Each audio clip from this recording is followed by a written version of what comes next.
There should be a stream up now. Or oh, is Dan gone? Dan's left.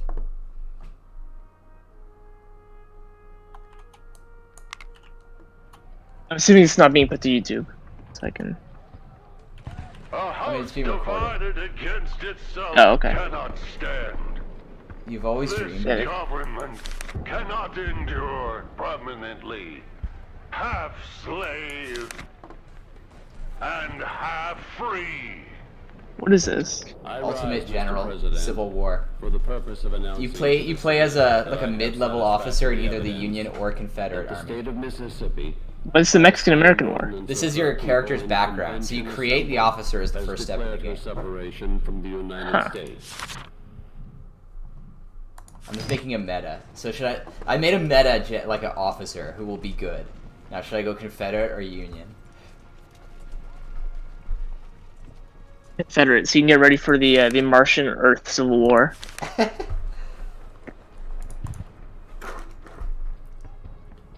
Edward, have you heard about the Martian Earth Civil War? Sorry? The Martian You're- coming Martian Civil War. I have not heard of that, no. Oh, you should know this, especially because you're in astrophysics. Yeah, so It's Elon really- Musk has usually announced wrong. that to get people to Mars. Actually, I don't know if I should defame Elon Musk on a recording. But Elon Musk Do has it, do announced it. to go to Mars that he'll he will charge people to go to Mars because it's expensive. But if you can't pay, then you can become an indentured servant, which historically was the first step to the establishment of the transatlantic slave trade. So, That is based. so eventually there will be a civil war between Earth and Mars on the issue of slavery, American Civil War style. Yeah, as an astrophysicist, I don't really care because that's really not my domain.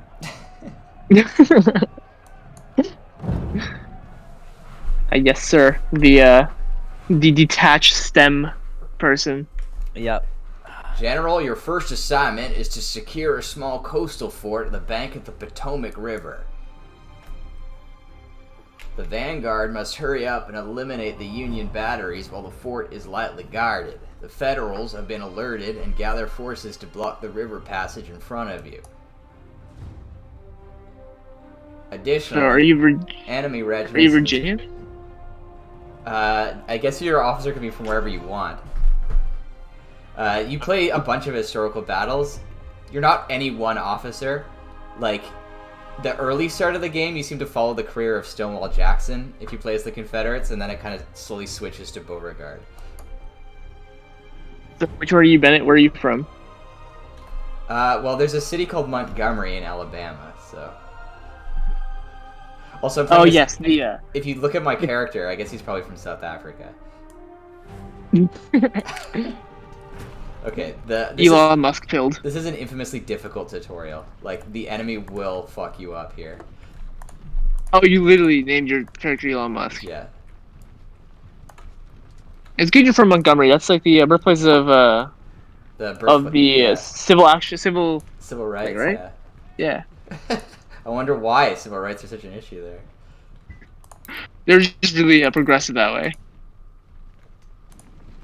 Yeah, you gotta, like, actually run to where you want to go in this mission. Otherwise, the Union will, like, outrun you and fuck you up. Have you ever watched the Civil War on Drugs, No. which is a movie about the Civil War, but it's made by people who are on drugs? I have never seen such a thing. I've seen It's 10 fantastic. Versus the Civil War. No, this is not supposed to be a serious thing.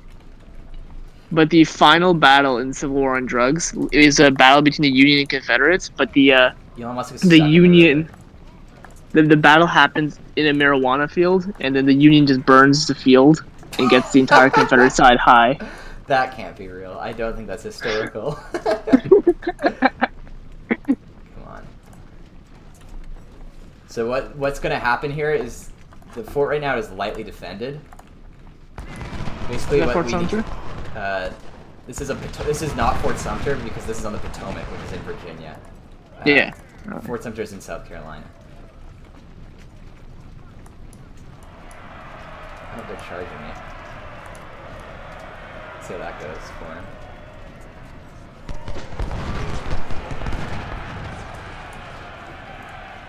regardless of what happens to the skirmishers, we need to engage the Union before they make it. Yes, we found them. Okay. Stop running. And then hold the forest.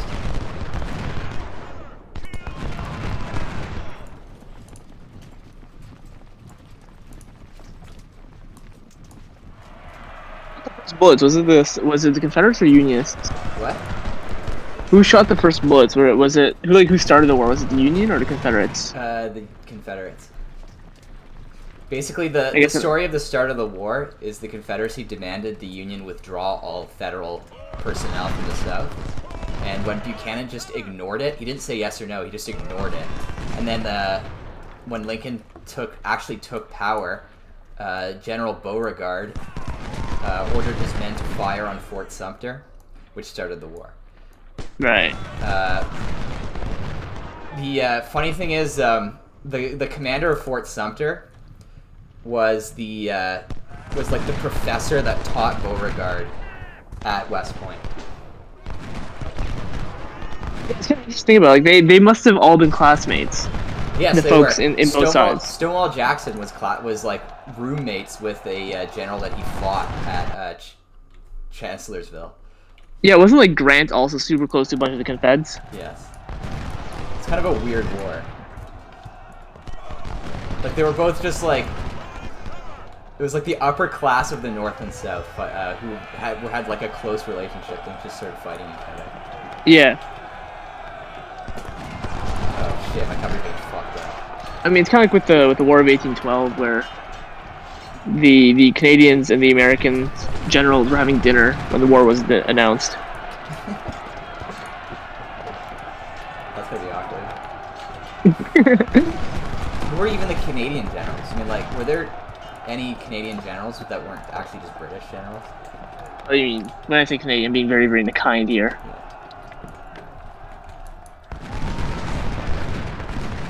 Okay, we gotta cut off their advance here. Alright, gentlemen, I'm gonna leave the call to be able to record some more Blasphemous. Nice.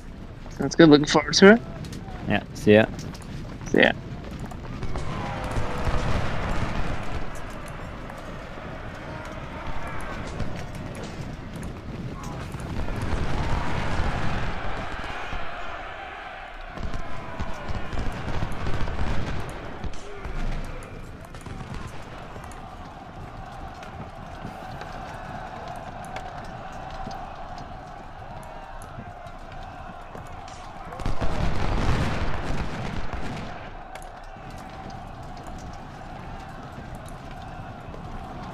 Are they crossing the river on foot, or are there bridges that you're going over? These are like little streams. Actual rivers Oh, you can't cross. Yeah, I was gonna say.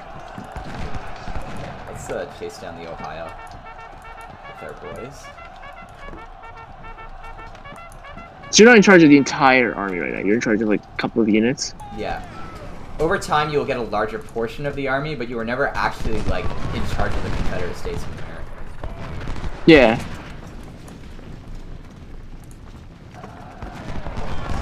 This game has a politics system where you need to maintain your general's reputation, and then that allows you to recruit more men and regiments. If your reputation gets too low, the government tells you to kick rocks. Was the war ever close? Like, was there ever a time where, like, okay, the Confederates might actually win? There was certainly the illusion that the Confederates were going to win a few times. So in the early war, like obviously from a material standpoint, the Confederates had very little, if any, chance at all of fighting to the end. But there were a couple outs for the Confederates that they were counting on. One of them was they would just win all the battles, which was kind of an unrealistic idea. Although the early war seemed to go in that direction, where they ended up winning most of the early engagements. Like, they won the first major engagement of the war, First Manassas, was like a Union disaster, which almost destroyed the Army of the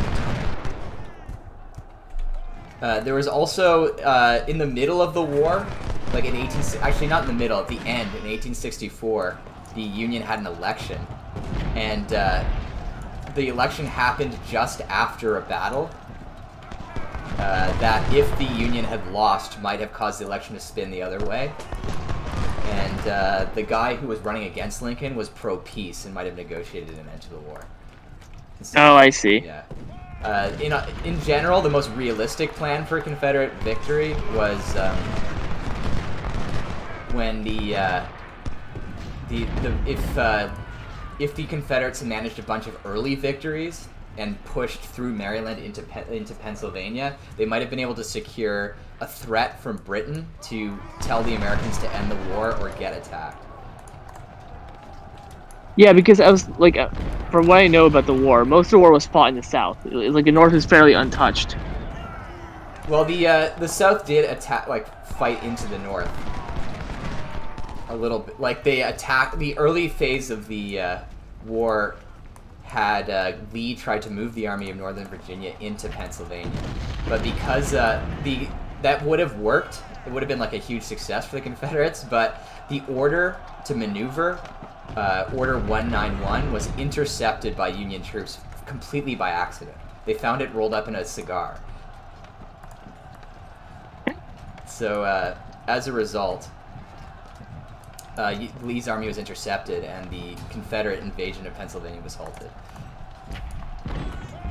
I'd say God was on the Union side. Yeah.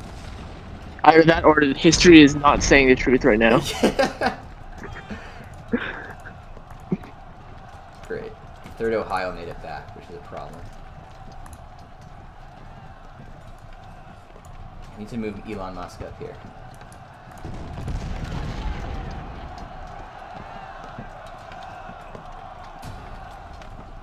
Second Ohio surrender. Perfect. March them all the way back. See how the U.S. would divide now if there was like a civil war. Like which side would have gone pro-slave and anti-slave? If the U.S. had a civil war now, what would happen? Yeah, like say societal norms are okay with slavery in general. Which side would go which way? Probably. I don't know. It depends how the Civil War was uniquely about slavery. There's no guarantee a second Civil War would give a shit about it at all, even if societal norms were pro. Yeah. Well, I mean there's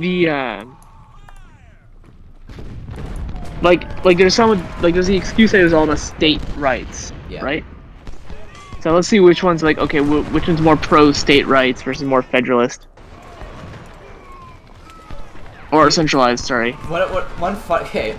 After the war, General T. Beauregard became like a civil rights activist, and the reason he actually joined the Confederate side in the first place is because the government erroneously believed he would abandon his post as a professor at the military academy, so they preemptively fired him.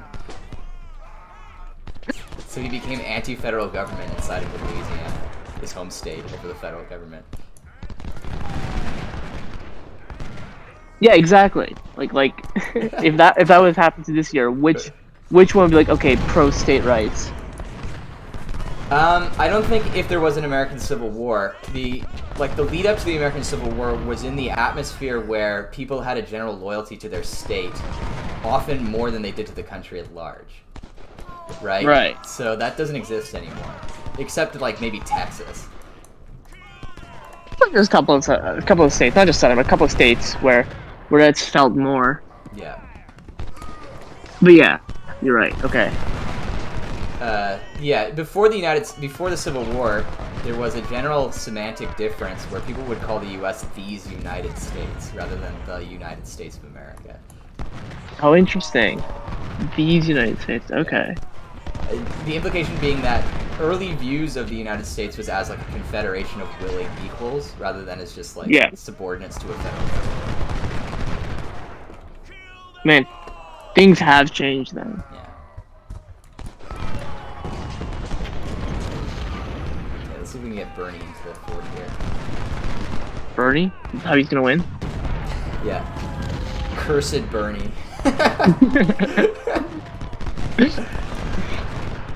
Bernie finally joins the Democrats. Yeah. Hello, I have heard that the Democrats have sided with the Confederate States of America. I think it is of importance to stop Trump that we side with the CSA.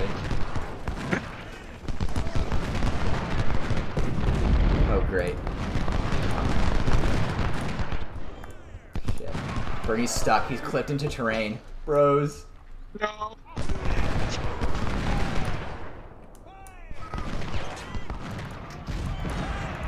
We might have to charge here. We might have actually lost because we let too many units get back to the fort. No. This is supposed to be like the tutorial mission. It's like, here's the tutorial: attack a fortified position. Okay. Might want to move Elon Musk up here.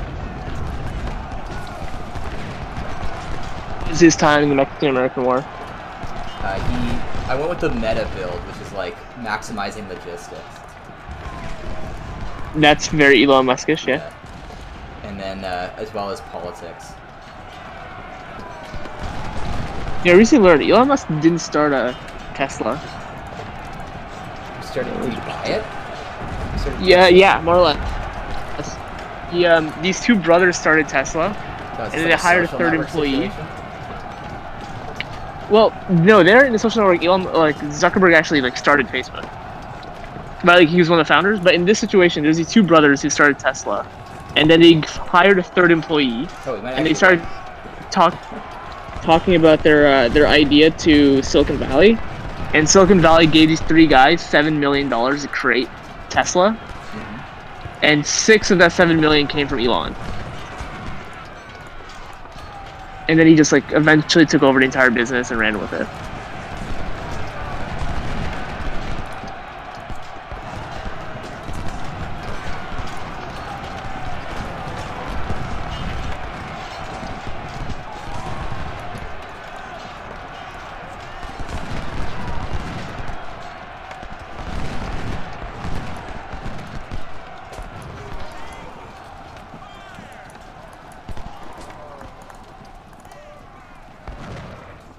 Fortunately, there's a charge cooldown. The main advantage that the Confederate Army has in this game, well, their equipment, it sucks, right? Yeah. It's just a bunch of farmers. But they have their esprit de corps means that they just absolutely wreck shit in melee combat. Just because they have a higher morale, I guess? Yeah, they have high morale and they have higher melee damage. They're just angry. Yeah. I wish we had a proud tradition like West Point. We do. We have not many people know about RMC though. Yeah, but not many people know about the French Military Academy, probably. Yeah, but that's well, I mean, I can't say, right? I'm not in France, but in the U.S., West Point's such a prestigious place. Yeah, I think the U.S. just has a more martial culture. Where it's yeah, that's true.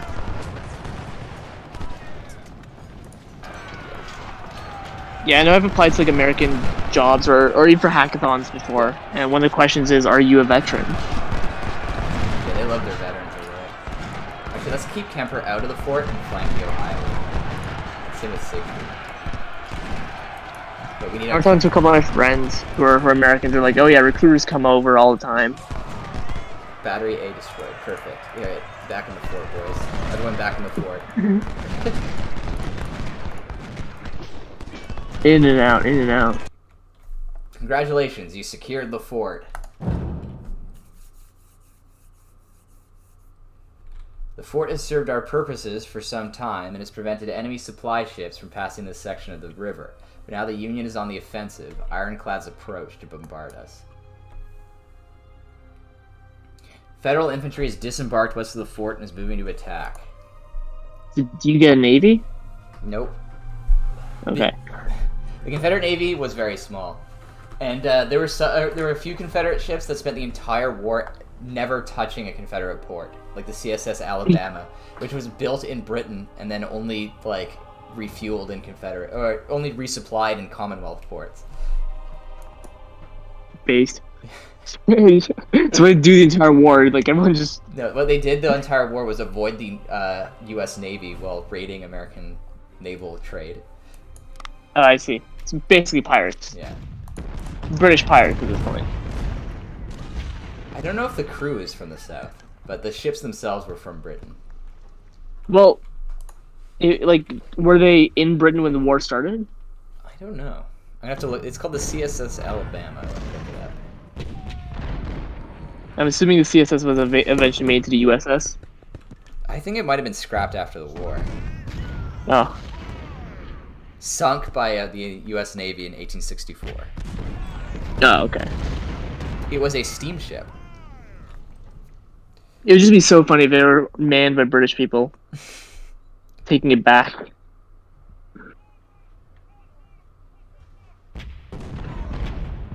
No, the crew were Confederates. Okay. It was assembled by John Layard, Sons and Company, When was it assembled? 1862. Okay, so after the war started. Okay. It'd be funny if the British were like building ships for the Confederates before the war. Yeah. Let's move some skirmishers up just to harass them while they advance.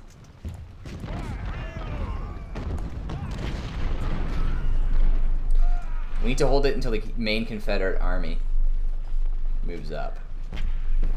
Also, Beauregard designed the Confederate flag. Not the actual Confederate flag, the infamous one. But yeah, like the battle flag of Yeah. Virginia. It was originally, the red was pink because that was the only cloth he had on hand.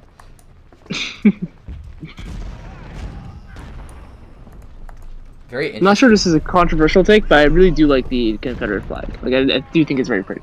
I think the Confederate battle flag suffers from many of the same problems that the U.S. flag does. But I think the Confederate civil flag is just a straight upgrade of the U.S. flag.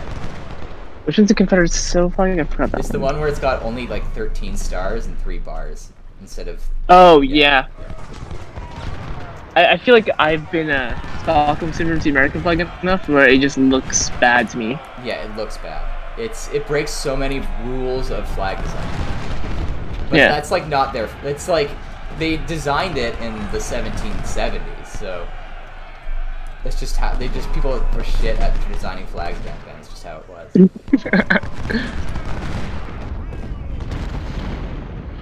Although I think the British flag in the 1770s was like the British flag now, but without St. Patrick's Cross. But the ratio was different. It used to be 3:5 rather than 1:2. Mm-hmm. Which I think looked nice. Oh, interesting. The Confederate flag was very, very popular in Italy. I hear In it's, 2015. It's popping in Brazil. Oh, absolutely. It's very famous in Italy, especially with the Napoli, the Naples people. Yeah. And this is a quote by one of the professors there of American literature in Naples. We too are a defeated people. Once Is this Southern separatism in in Italy? That is. Yep. That shit is so funny to me. It's like We too are defeated people. Once we were a rich and independent country, and then they came from the north and conquered us and took our wealth and power away to Rome. Are you familiar with the Brigand period? No. The Brigand period was a period in Italian history after the Risorgimento, where essentially, like, Southern Italy was like a feudal state, but they liked it. It was like a very weird arrangement, where when Napoleon attacked, when Napoleon conquered Italy, the main axis of anti-French resistance was in the south, where like pro-feudal partisans fought against his like kind of pro-liberal monarchism. After the war, that area was the Kingdom of the Two Sicilies. Oh, the reserves showed up.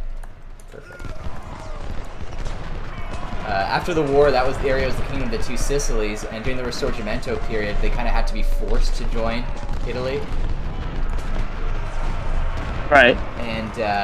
And after they were forced, there was a rapid defeudalization of the South, which meant a lot of peasants were kicked off their ancestral farms because they didn't technically own it, right? They were tenant farmers. Yeah.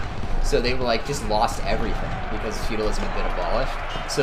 So instead of readjusting to this like new capitalist economy, they took to the mountains and started like just raiding the countryside and killing as many pro-Risorgimento troops as they could find.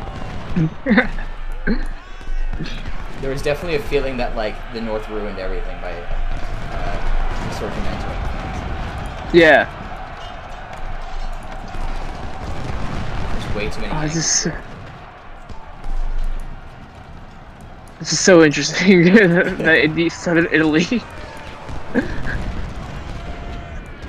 Yeah, I guess that it makes sense. It's kind of like how the Maritimes was explicitly pro-Confederate. Anti-Confederate.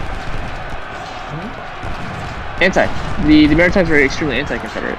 The Maritimes. Sorry. They're pro-Confederate, anti-Confederation. Yes. Got it. They were anti-Confederation, and that's why they were pro-Confederate. Yeah. Because it represented an anti-federalist way of life to them.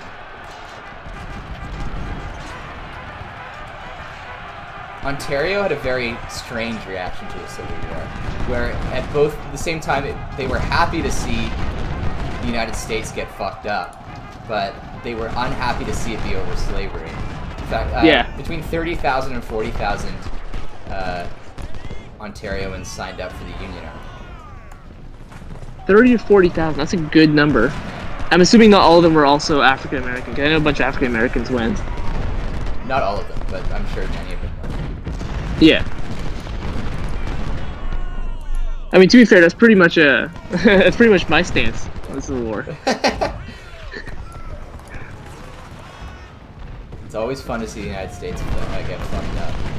Yeah. Even if it's for dubious reasons. I'm looking at this game though. I wish there was like, or I'm not sure. Is there a game like this except with the Russian Civil War? There's like 5 sides. No, they're making this a sequel to this game set in the American Revolution, where you can play as the loyalists or the revolutionaries.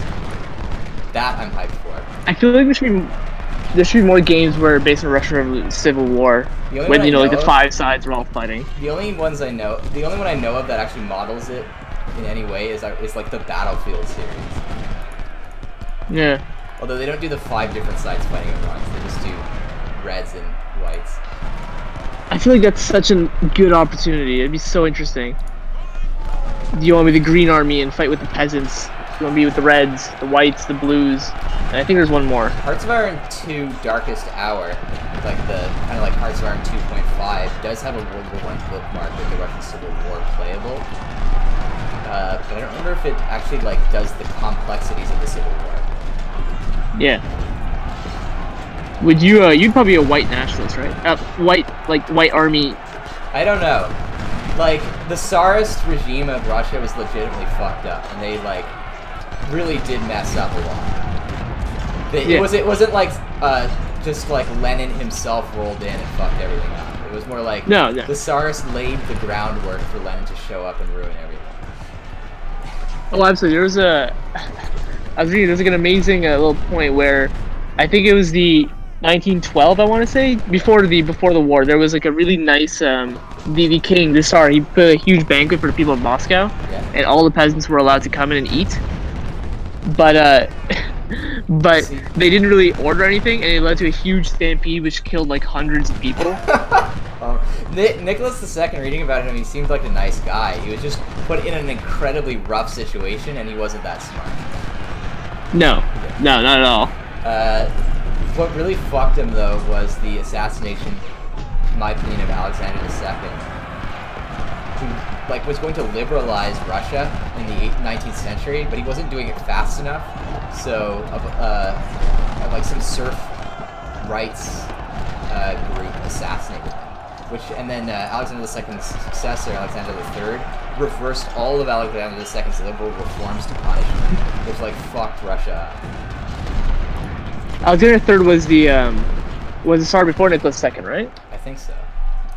Like the big bear man. It might have been Nicholas II's dad. Yeah. No, Tsar Nicholas II was doomed one way or the other. He was just not in a good place, and the war just ruined it faster.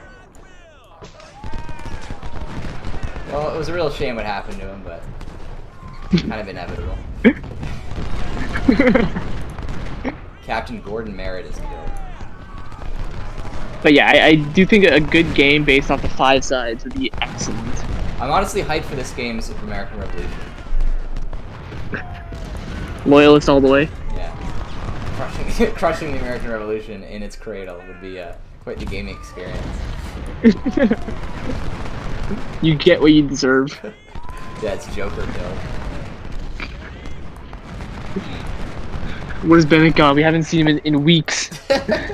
Just hear maniacal laughter from your room. Yeah, in the Civil War, in my opinion, the most morally correct faction is the Green Army. They just wanted to be left alone.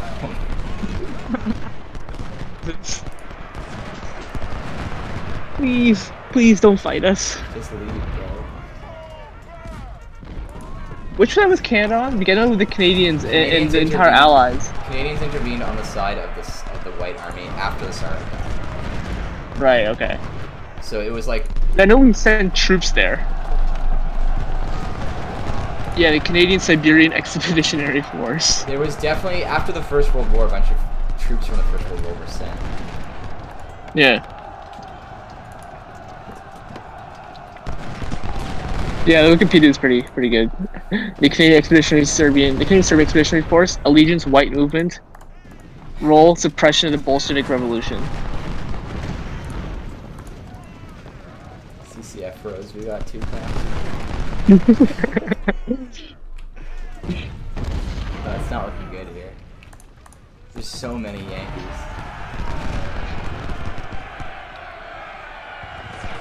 There were more Yanks in the actual Civil War as well, right? Yes, the North severely outnumbered the South, something like 5 to 1. And then it wasn't helped that a further half of the Southern population were slaves. Yeah, how did the slaves react to the Civil War? That's a good question. I don't know. I'd have to look it up. I know there was definitely a weird racial dynamic in Did they Louisiana. fight back? I mean, the Union Army, the point of the Emancipation Proclamation was like threefold. One was like from a moral perspective, Lincoln opposed slavery. From a geopolitics perspective, framing. Obviously, the South was fighting for slavery, but the North was fighting to preserve the Union. Reframing the war as a crusade against slavery on the Union's behalf would ensure that there would be no foreign intervention on the Confederates' behalf. Right. And then the third was setting it up such that, make it so that half the South now is desperate for the war to end against the South's favor.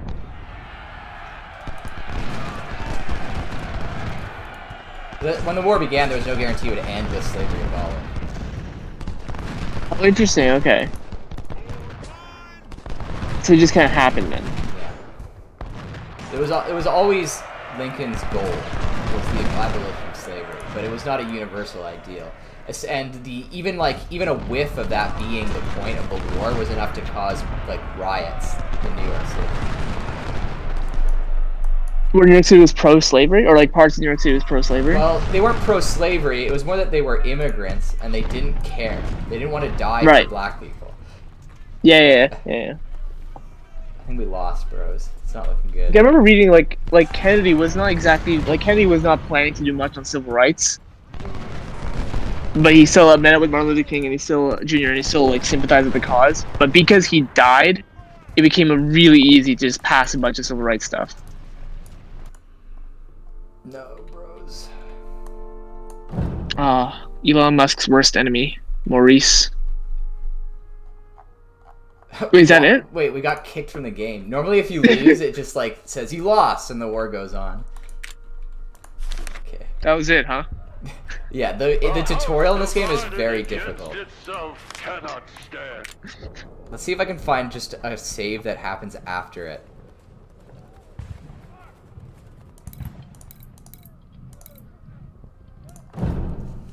Just skip ahead. Okay. You lose to the Yankees once and that's it. Yeah. Okay, here we go.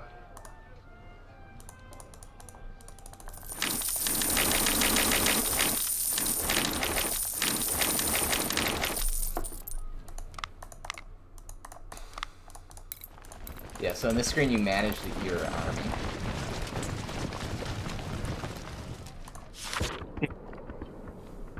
Dear Mr. President, please be informed that our Corps is recuperating after the Battle of the Potomac Fort and will soon be able to advance again and face the army of General Andrew Montgomery. If we are steadily supplied with men and ammunition, I strongly believe that we can beat the enemy back. The necessity to strengthen our military presence in your area is greatly understood. 2,100 fresh recruits are already preparing to join your army in the next days. Okay, so this is like the camp screen. So there's different engagements you can partake in. Anything that has like the laurels is mandatory. You have to do it. Anything without is an optional battle. Right. So you have to do the Bull Run, but you don't have to do Newport. You don't have to do Newport News. You have there's a politics system. Your reputation. You want that to be as high as possible. The higher it is, not only the more the government favors you, but the more your men favor your leadership and are likely to have higher morale. Yeah. No, stuck with a garbage general leading them. So losing a minor battle has like catastrophic consequences. It lowers your reputation by a huge amount, and you get very little out of it. Winning is good because for these major battles, there's these little effect cards. So if you win all the minor battles, then it makes the major battle much easier. Right. And winning a major battle gives you a huge reputation boost. So you might as well do Newport News then, if it can give you that. Also, because boost. even if you lose, you get $39,400, and I only have $6,000.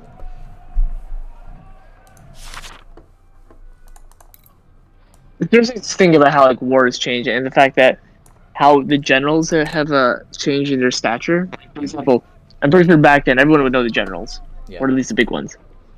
No one knows. I don't even know the Canadian general. Well, generals generally got famous in the background of an armed conflict, right? Before in 1860, Beauregard was like a professor at the U.S. Military Academy and like had the rank of major. But by the end of 1861, he was like the Paladin of the South and the 5th general of the Confederacy. So like the conflict is what makes famous generals. The fact that we don't have real wars anymore is why no one gives a shit about generals anymore. Yeah, fair enough. I guess beating up terrorists in Afghanistan doesn't count. Or posting up in Latvia. Yeah. For Russian aggression. Sir, it was very brave of you to refuse Lincoln's call to arms and join the Confederate cause. The Union is trying to desperately convince the locals not to secede and is attempting an investment of Virginia with military forces.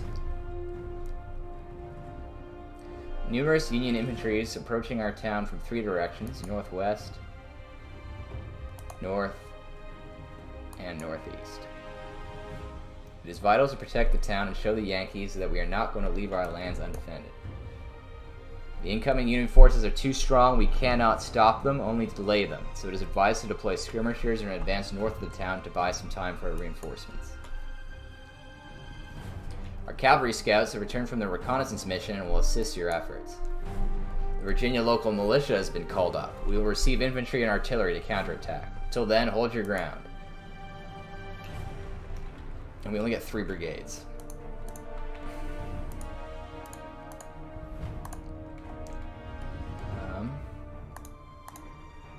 Let's swap out our skirmishers for another infantry division.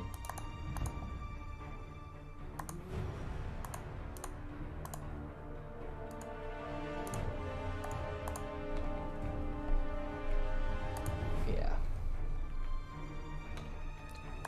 Oh, it's John Ellis Bush. Bush? No, it's Jeb. This guy's name is Jeb Stewart. So close. Yeah. Okay, we literally just need to hold the line here. How many American presidents do you think have a history with the Confederates, like their ancestors fought? I can tell you for certain that the most Confederate president of the United States was Woodrow Wilson. Yeah, I can believe that. In fact, Woodrow Wilson was like Woodrow Wilson was a huge Confederate sympathizer and is in fact one of the people largely responsible for the lost cause myth of the Confederacy in general. Oh, I 100% believe it. I know he was a strong segregationalist. Yeah. He segregated Which is ironic the federal considering government. his, yeah. He segregated the federal government, which up to that point was race neutral. Especially ironic considering he was a big fan of, the 14 points and the Yeah. idea of like democracy to those who want it. Wilson's family background was very interesting because his father started out as I think it was either a Unitarian or a Presbyterian minister in the North and was an abolitionist.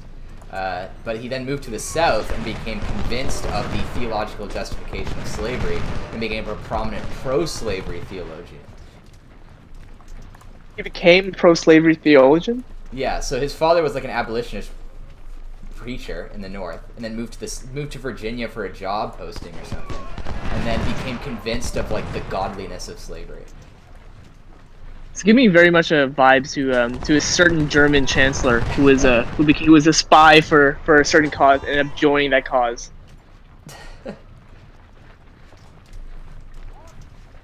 Of course, for the sanctity of this video, they will not be named.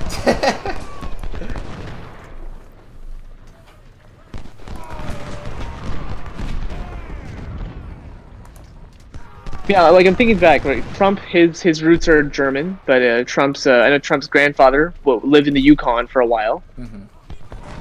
Now, Before his business burnt down. Wilson also, after the war, like he was a kid when the war happened, so he did. Yeah. After the war, he became a historian professionally.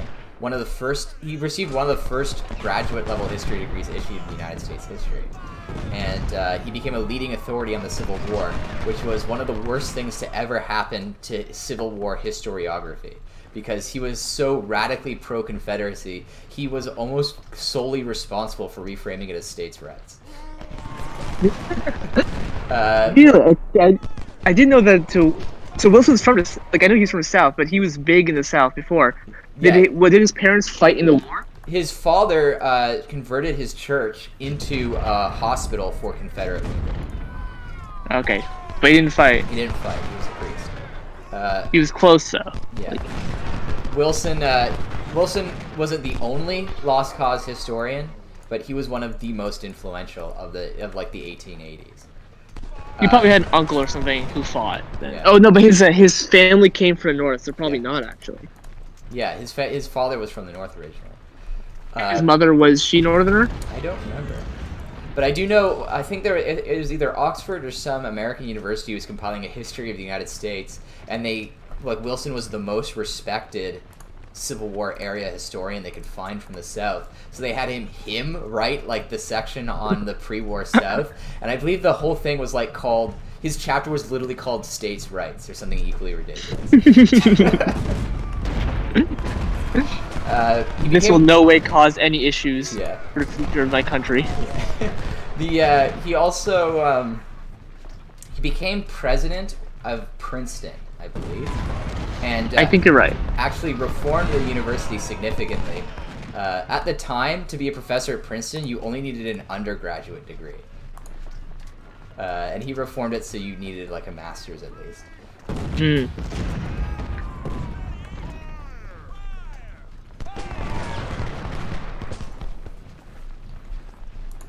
I'm trying to think of who are the Southern presidents. So, President Trump was from New York. Johnson was President so obviously Johnson was from Texas. Andrew Johnson was from Tennessee, I think. Oh, Andrew. Okay, I was thinking of Lyndon. The original Johnson, yes. Yeah. Both Johnsons were Southern. Yeah. Okay, I need to reattach these skirmishers. When was Andrew Johnson? Andrew Johnson was Lincoln's vice president. Oh, okay. Right. He succeeded Lincoln, and he was from Tennessee. I think the story, he was either a congressman or a senator, and the reason why he was Lincoln's vice president was a unity thing. So when Tennessee seceded, all the Tennessee senators and congressmen left, except Johnson, who just decided to stick around and keep representing Tennessee. He didn't necessarily oppose slavery, but he definitely opposed secession. Right. Yeah. So he kind of ingratiated himself with like guys who just wanted the war to end in the Union's favor. Yeah. And the capital was Richmond, right, for the South? Yes. Yeah. No, I remember reading when I was younger, reading like a book of really. Harrison, what are you doing here, bro? Oh, what? He's not in here. No, look at the screen.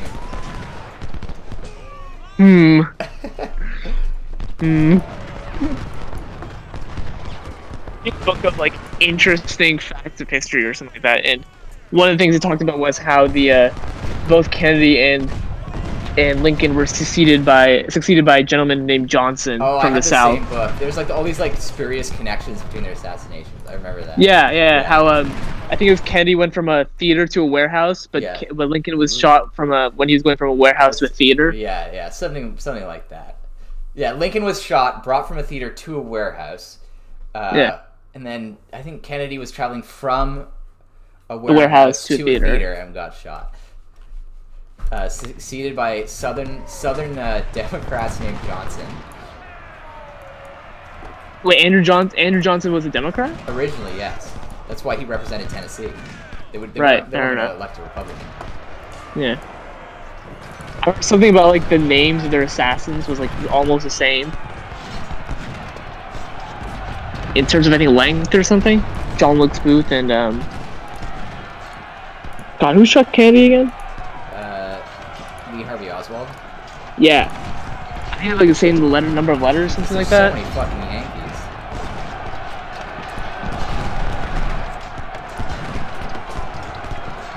Let's move my artillery back.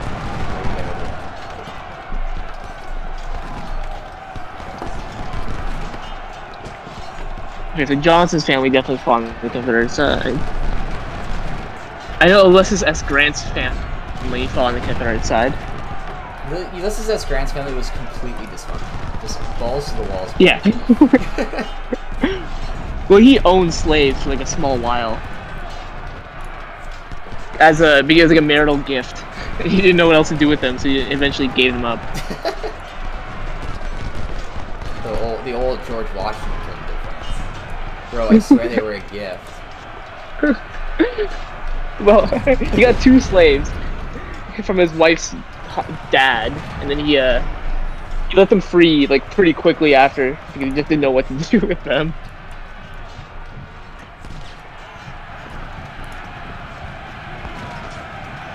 Holy shit.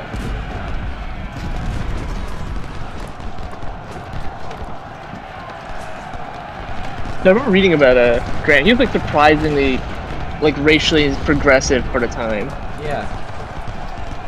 Yeah, there were a lot of people who were racially progressive for the time, and you realize it's just like people just hated black people. There was no like real justification, and a lot of people realized that it was wrong. Well, no, he went even further. Like I remember he gave, I think, the first one of his cabinet posts to an indigenous person, which is huge. Yeah, that is significant. Especially since his friend Sherman was like very anti-native. Yep, famous for some other things. Yeah. In the area.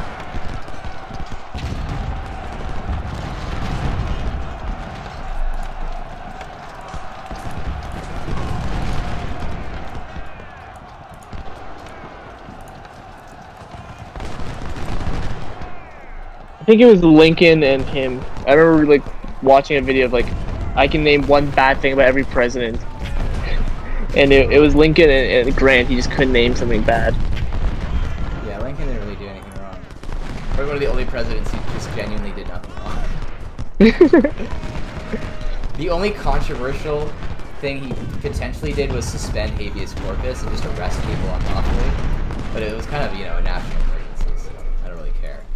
You mean like a civil war? Yeah. Yeah. What's funny is, I remember reading some fact where it was like, he arrested someone. Fuck, what was it? Oh, shit. I can't even remember what the fact was.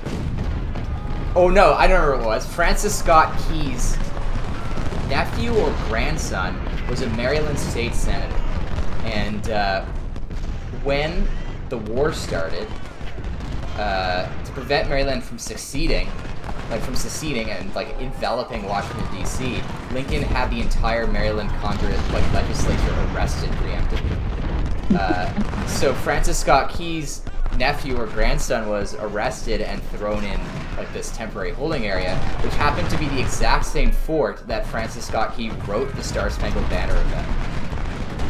That's pretty funny.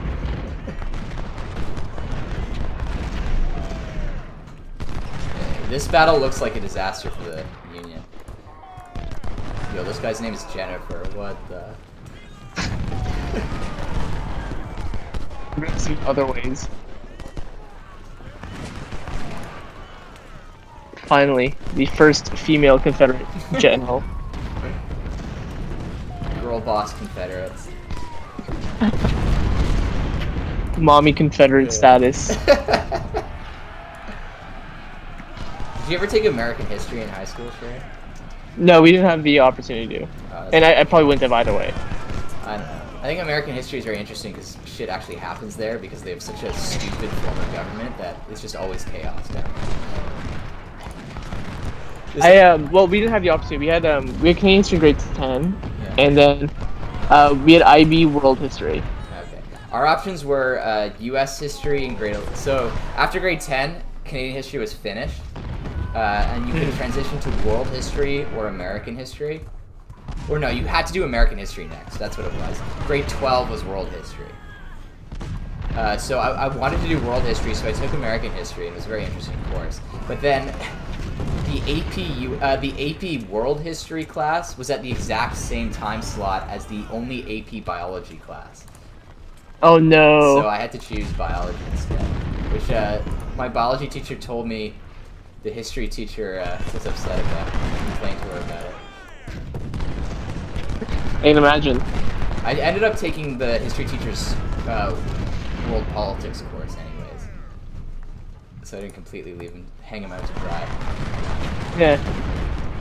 World politics. What do you learn world politics? World politics was kind of a joke course, I'm not gonna lie. It was like, we learned about political systems, but the teacher was like a historian kind of guy, not a politics kind of guy, so he was just like, he didn't really know anything about politics, the school was just making him teach it. Fair enough. Hopefully it wasn't all American politics. No, it was not. Okay. We'd already covered American politics and American history, so... And to take world politics, you had to have taken American history the year before. Right. No, our world history was focused on the 20th century, was basically the entire course. And there was a lot of focus on dictators. Really like dictators for some reason. Really liked them, or like studying? I really like studying the Confederate States of America, but I think it would have been much better off if it never existed. We like studying the dictators, so we went with the usual, the German, Russian folks. Cuba was a big one, and then a lot on Nasser. Oh, Nasser in Egypt. Nasser was hilarious. Love that. Yeah, Nasser's a really interesting guy. I love and that, of course, that Nazi who fought for Nasser after the war. And of course, my favorite dictator, Vargas. Vargas was quite the character. Sao Paulo gang.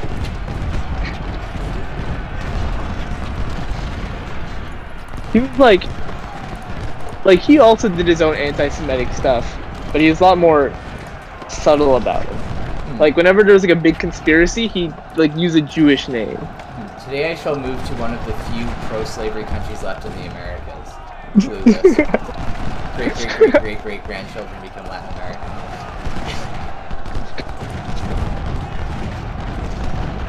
Years later, this is why Sao Paulo needs to be independent. Yeah.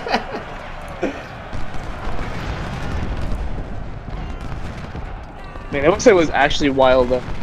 Being pro-slavery and thing, being anti-slavery but pro-CSA. Yeah, that is quite the take.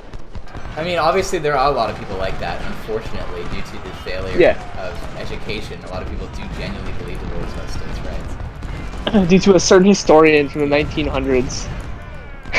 What made it even worse, like there were other lost cause historians, but what really makes Wilson the daddy of lost causism is the fact that during his presidency, he consulted on the movie Birth of a Nation, showed it in the White House, and then gave a public statement afterward saying, the saddest part is that it is all true. Nation. Birth of a Nation was a movie about the foundation of the KKK, presenting the KKK as valiant defenders of the South against Northern aggression. Yeah, fair enough. Yeah. In fact, in Birth of a Nation, the first slide of the movie is a quote by Wilson about how the war was about states' rights. Yes, sir. Wow, look at that casualty ratio. Let's see. You love to see it. Look at that. What's it with the two, like the brackets? So I think the number that's not in brackets is the number of physical guns lost. The number in brackets is the number of gunners lost. Gunners are a lot more easy to replace, so obviously. Yeah.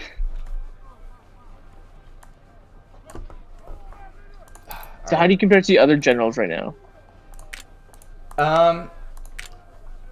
You can just highlight this and see your general standing. Like, there's a shit ton of officers. You can also get officers to help you. You spend your reputation, and that officer will like command a unit for you. And it's a goal to become like Lee levels. The goal is to win the war. Generally, you do that by having a higher reputation, so you can get more men. Right. Are you trying to become like Lee level of reputation though? Yeah, you can get very high reputation, and you can get like promoted to. Yeah. Right now, you're brigadier general, which is like I think the third highest general rank. And this is the Confederate Military Academy. You can hire people from it who like got new graduates and stuff. God damn, they all look basically the same. Well, well, they all have the same uniform at least. Yeah. One major struggle in the Confederate campaign is artillery. It's so hard to get guns, especially as the war goes on, and like supplies start to dwindle. I mean, that makes sense. The Confederates were so bad with resources. Yeah. What is this award here? Campaign. Well, this is cotton. I guess cotton was a big one. I forget what economy does. Yes, we definitely need that.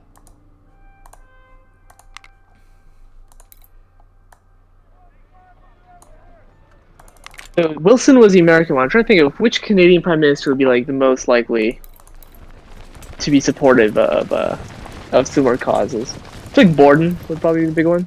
I don't know much about Borden, other than he was the world. Well, he was the one who tried to make the entire Canadian military English only, which pissed off quite a few people in the East. Well, the Quebecers didn't even want to fight in any wars, so what was their issue with it?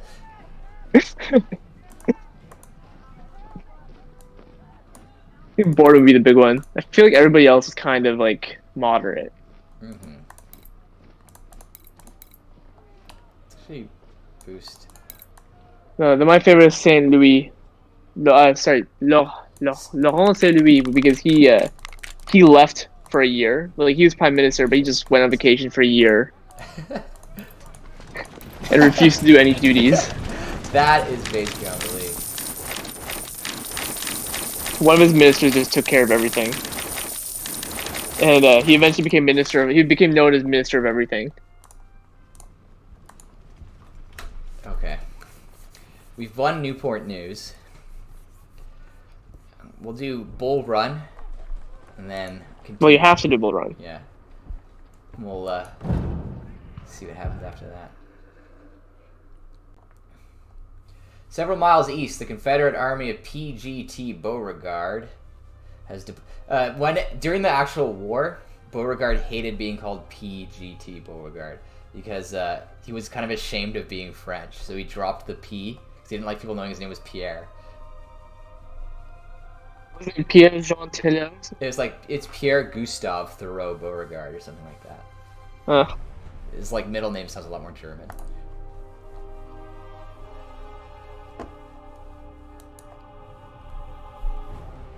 Main forces are deployed a few miles east of this location, guarding the Manassas Railroad junction. Bull Run River is a natural barrier between our lines and the Union Army on the other side.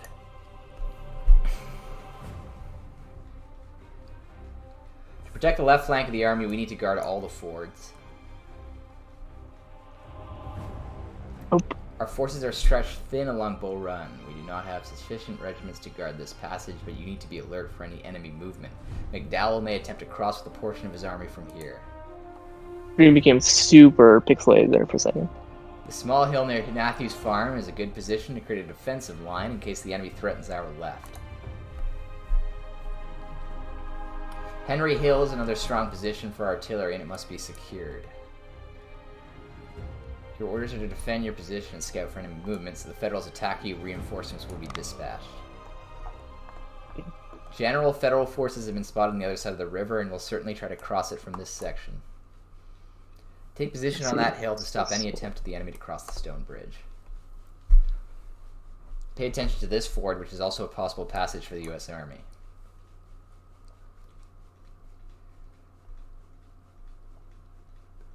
We do not have enough forces to guard the passage westward of your current position. You should still scout the area as the Federals may attack from this side. Matthews Hill must be defended should the Yankees attempt to breach our left.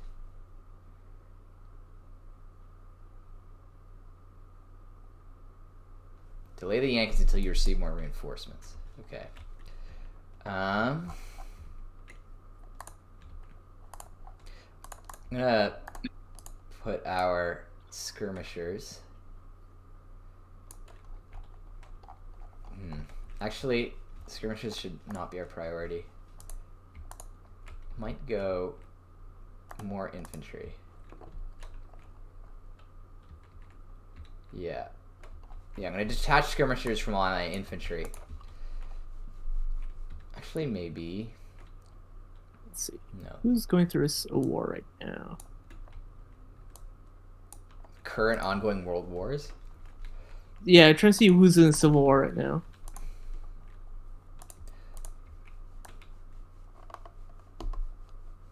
Oh my god. Oh, okay. I guess technically the Afghanistan War is started in 1978.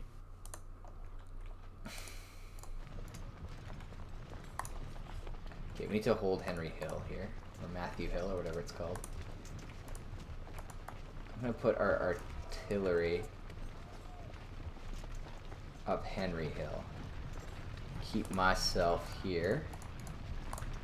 Detach skirmishers from everyone. Put Hardin and Kemper's skirmishers here. Detach skirmishers from Church. Put Church's skirmishers up here. Keep our supplies safe back here. Keep Kemper in reserve. It's in the Civil War right now.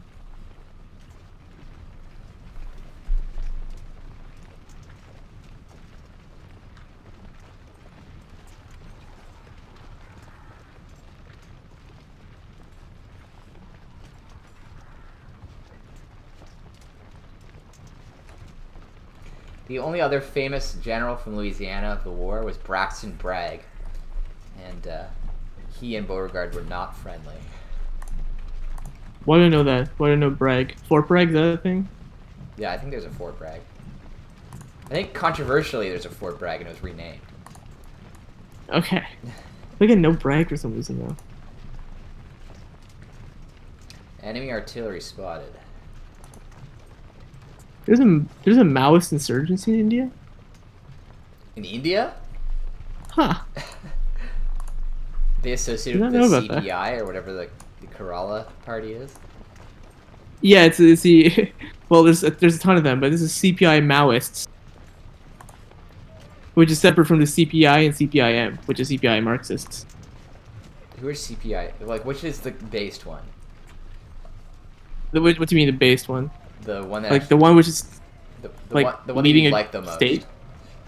Oh, well, I find the CPIM the most interesting because I think they lead a state officially, and they're the ones who have like every month there's at least one protest or one strike from one of the unions. I really wish we had what they did, where they had those flags in each riding, That's representing the political. kind of like our parties have lame like emblems though. It would never work. I would love to see like the liberal L flying, and then it get like torn down by New Democrats who won suddenly and throw the orange leaf.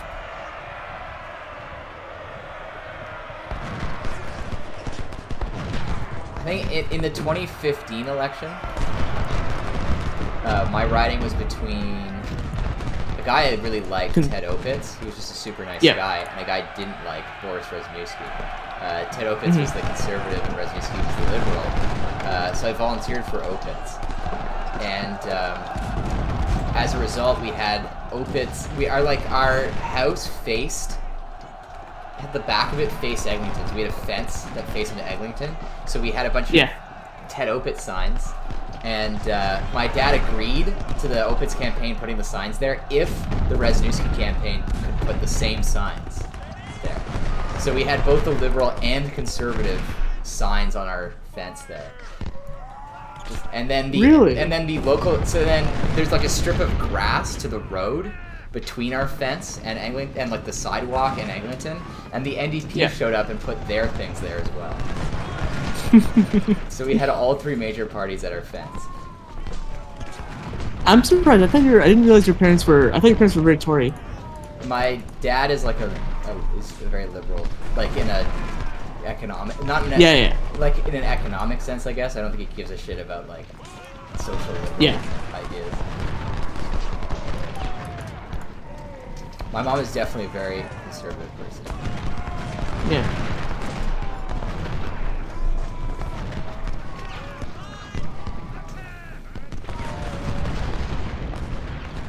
No, in the area where I am, it's a lot of recent immigrants, so they love the signs. I think it's like Welcome to Canada kind of thing. Mm-hmm. So you always see like 3 signs on each house, just for the sake of having the signs.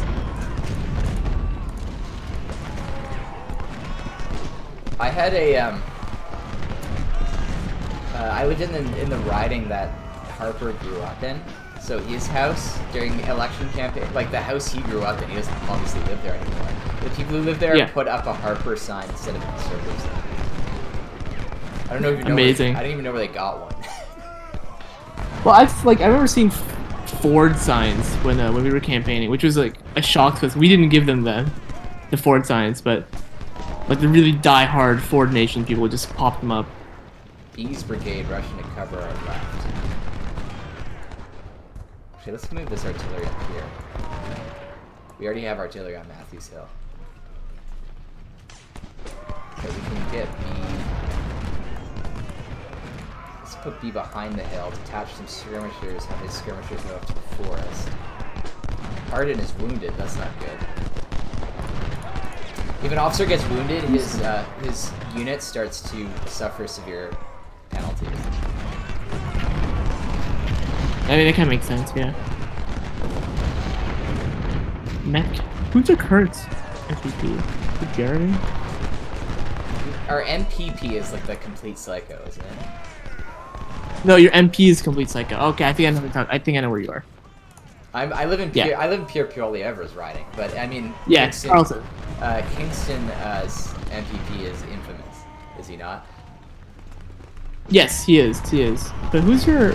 Who's the MP? Oh, okay. I know your MPP. No, I don't really know her, but like I know of her. No, the Kingston one, yeah, she's insane, or he's insane.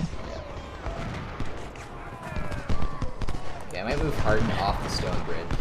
Get Kemper to take it. I remember talking to Annie, and Annie's like worried to coming back to Kingston because she's heard so much about the MPP. I mean, MPPs don't do anything. Like, if anything, a psycho mayor is something to worry about. Like, the more I told you about the more local a politician is, the worse their craziness becomes. Oh, absolutely. Like Trump being the mayor of New York, I think would actually be worse than Trump being president of the United States. Well, then he'd own the police. Yeah.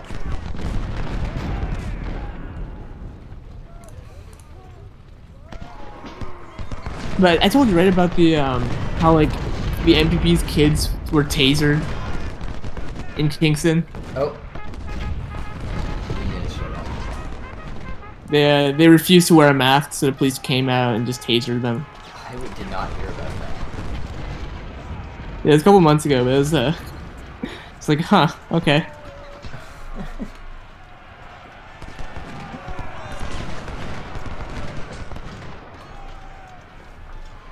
$187 years old is still the best city in the world. Happy birthday, Toronto. Toronto is, I mean, in terms of huge metropolises, probably one of the better ones.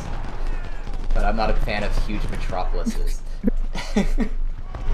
I guess that's how I'll put it. That's my relationship with Toronto. Yeah. I mean, did you really live in Toronto? I don't know about that. The Etobian struggle. Free Etobicoke. Or at the very least, standardize where we live, you know? I'm sick and tired of Torontonians. From the closer to downtown saying shit like, oh, you don't really live in Toronto. And then if you say you're from Etobicoke, they say, oh, why don't you just say Toronto?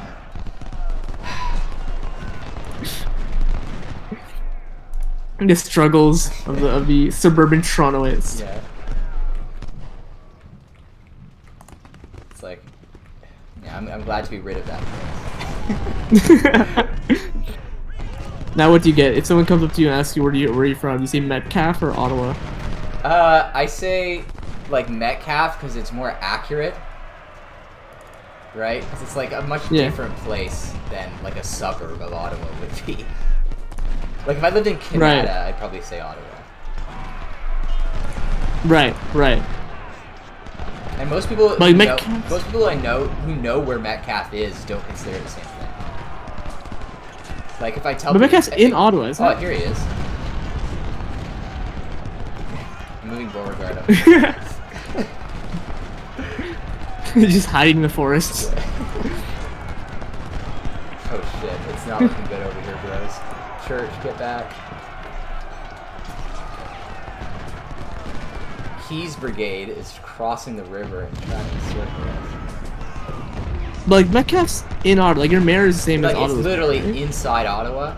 There's an Ottawa bus stop very close to where I live, and we have a seat on the city council.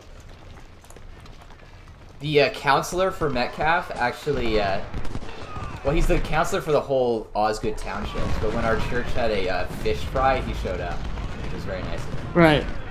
Especially since he's not a Christian. So.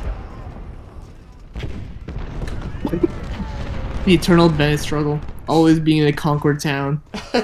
Yeah, I always live in recently annexed municipalities. That's just how it is. I wouldn't be surprised. Don't move to Mrs. Yeah, if I stay in Kingston, it's eventually gonna get annexed by something. Like the U.S. is doing. Please, sir, don't move to Mississauga, okay? I remember when I was briefly in Oakville, just as like a, because my brother still needed to go to school in the GTA while we were moving to Ottawa, but we didn't have the house, so we had like a little apartment in Oakville where my mother and brother lived. Whenever I would go there, there would be people like, stop amalgamation. So I was like, oh no, it's happening here too. The process has started as soon as Montgomery's in. Wait, Oakville? Who are they amalgamating with?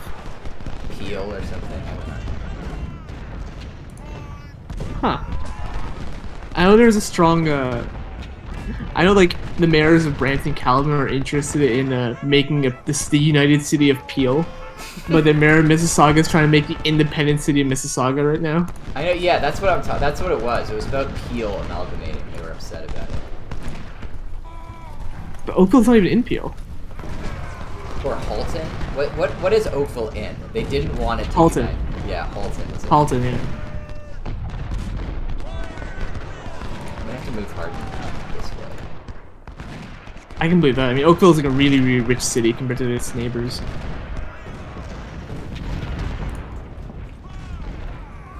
I feel like the heirs of one of the bigger mushroom empires in the world lives in Oakville. Mushroom empires? Yeah, like they have a huge mushroom business. It sounds like a fantasy race.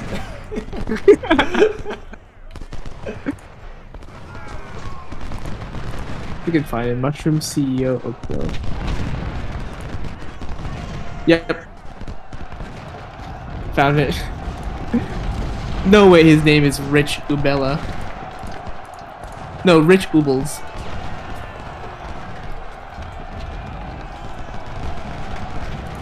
Oh, here you go. His name is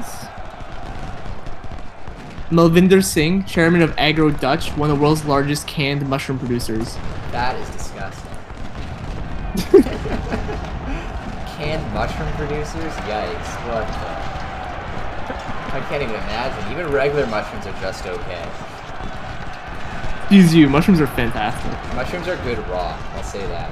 It's a controversial opinion, I know, but mushrooms are best raw. That is a very controversial opinion.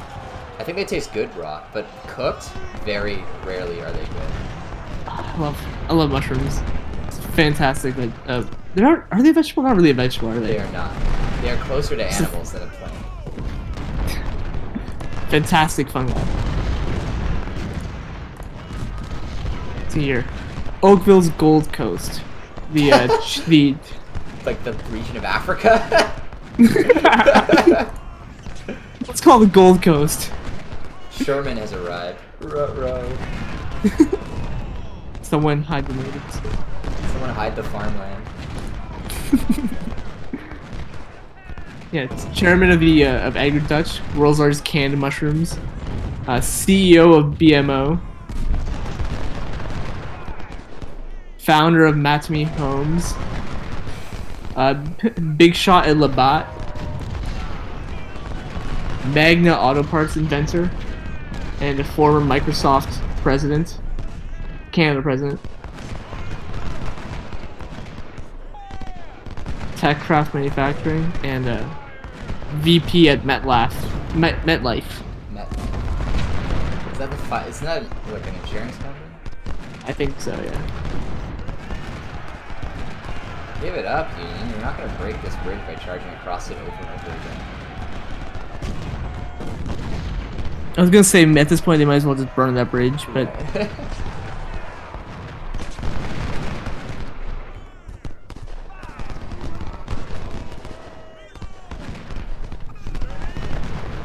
what in your opinion was been the closest war, like a war which could have gone the other way really, really quickly? The Napoleonic Wars probably could have very easily ended with a point blank. Was it just the Battle of Waterloo which decided it? Battle of Waterloo actually happened after it was decided, essentially. Oh, okay. Like, it was... The Battle of Waterloo was Napoleon had already lost and then came back, and then lost again. Oh, okay. So Napoleon could have very easily won. Yeah. I'm guessing his faux pas was Russia? Yeah, Russia was a huge disaster. One of the first infographics, actually, ever made in the modern infographic style is an infographic illustrating the size of Napoleon's army during the Russia campaign, showing, like, very intuitively how bad it got for them. Just like the art, like at different points, different parts snake off and like are shedded from the army, and it just like they come back with way less than they left with. Right. A complete disaster. Napoleon's mistake in Russia was not attacking Russia in general, which he did successfully. It was he expected Russia to play by the normal rules of war at the time, which was when you lose your capital, you give up. When he conquered Moscow, the Russians just moved their capital to St. Petersburg and kept fighting. You weren't supposed to do that. Yeah.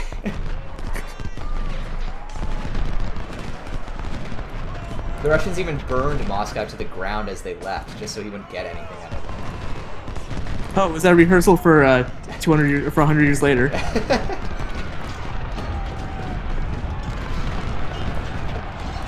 That's pretty base in Portugal pill, to be honest.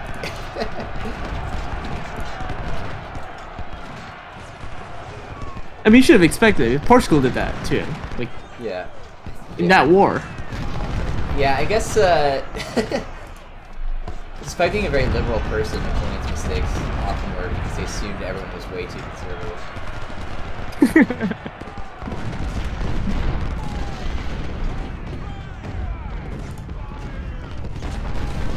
What's funny is, the Duke of Wellington's descendant is now a finance Oh, I have seen guy, this.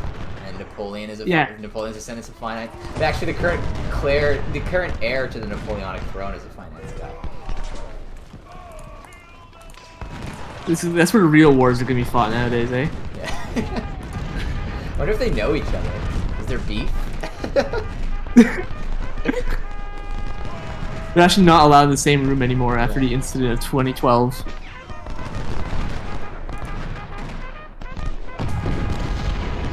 Imagine meeting someone and like it's a historical fact that their ancestor was like autistically obsessed with yours. Well, yeah, right. Like, wasn't Wellington just like it basically enamored with Yes. with Napoleon? Yeah, in a kind of like a rivalry way, he was obsessed with Napoleon. He never shut up about Napoleon. I would love to read a good book about how somehow the Napoleon and Wellington rivalry led to 2008 crashing. One of the Rothschilds was at the Battle of Waterloo, and before the results were known in the press, he managed to catch a ship back to London and make a ton of investments based on knowing the outcome before anyone else. How? Wasn't like the battle done in a day? He saw how the battle was going, correctly deduced the British were about to win, left immediately, caught a ship to London, dumped a bunch of investments in like the hour or two before news arrived. Huh. It's Stonewall Jackson has arrived. Okay, time to withdraw. Everyone get back.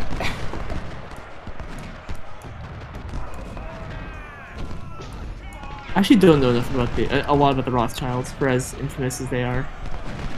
I mean, they're just a banking family. Yeah, but here's so much conspiracy around them. Yeah.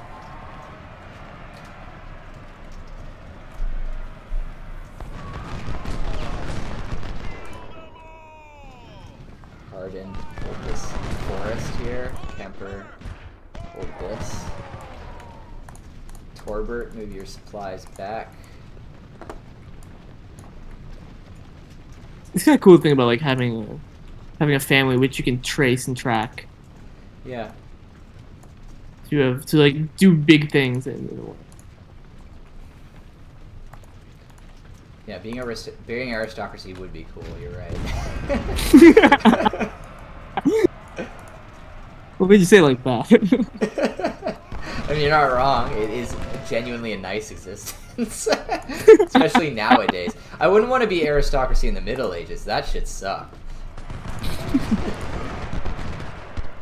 But aristocracy now? Holy, is that a sweet deal. Uh-oh. Supplies bros. It's not looking good. Let's see, what's the current Habsburgs doing? The Habsburgs are still about. I know they're so bad. They've been forced to renounce their claims to the Austrian throne. That's mostly what's going on. Current head, Karl. I know the current head is like a monarchist who's like, hey Austria, you guys should bring that shit back. It would be kind of epic, not gonna lie. Like he posts online about it and stuff. Oh yeah, he's an Austrian politician. Yeah.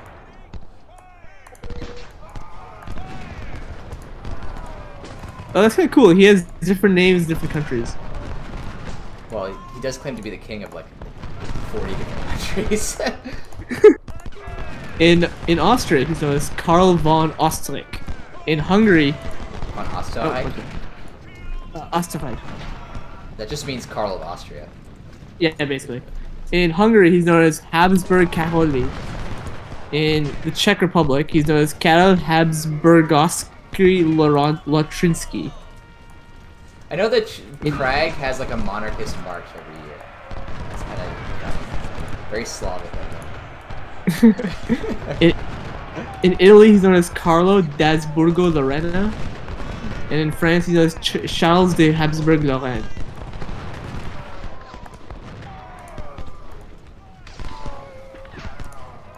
Yeah, his party is the Austrian People's Party, a Christian, democratic, liberal, conservative political party. There's so many oxymorons in that sentence.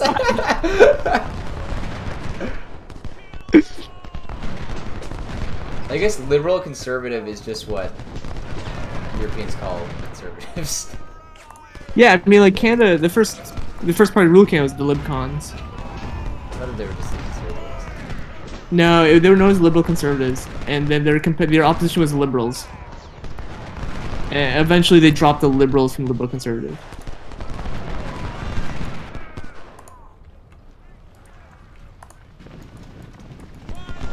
Karl von Habsburg was the former president of the Blue Shield International, an organization to protect the world's cultural heritage is from armed conflict, and is a big protector of ethnic minorities worldwide. Kind of. Well, I mean, you have to be if you're going to be the Kinda wrong. Austro-Hungarian emperor. Yeah, basically. Cavalry.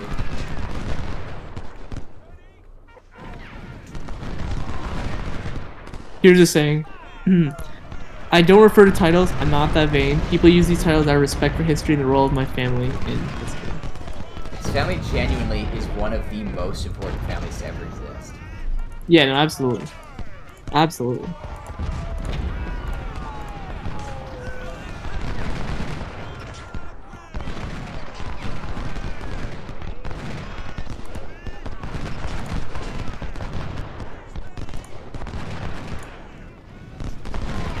Let's see how his party's doing. The Austrian Holy People's shit! Look Party. how many Yankees are in this river. At this point, they're drowning. None of Yeah. water above Yeah. themselves. More are dying to that river than to my actual gun. Here we go. This exact location here is where Stonewall Jackson gets his. So what Oh, I see. Like, I'm assuming they just stopped him from going over the bridge. No, actually. Funny story about Stonewall Jackson's name. No one actually knows where it comes from, other than this exact area. There's no stone walls here at all. The most likely explanation is Jackson. Metaphor. Jackson actually was at like the opposite of helpful during this encounter to another Confederate officer who was holding this area and was trying to was desperate for Beauregard or Lee. Jackson to send him reinforcements, and he died, and his last words were, "Look at Jackson standing over there like a stone wall." And Jackson's like, "Yes, sir." Yeah, that's not. It's not. That story may be apocryphal, but it is the most likely explanation for the origin of the nickname.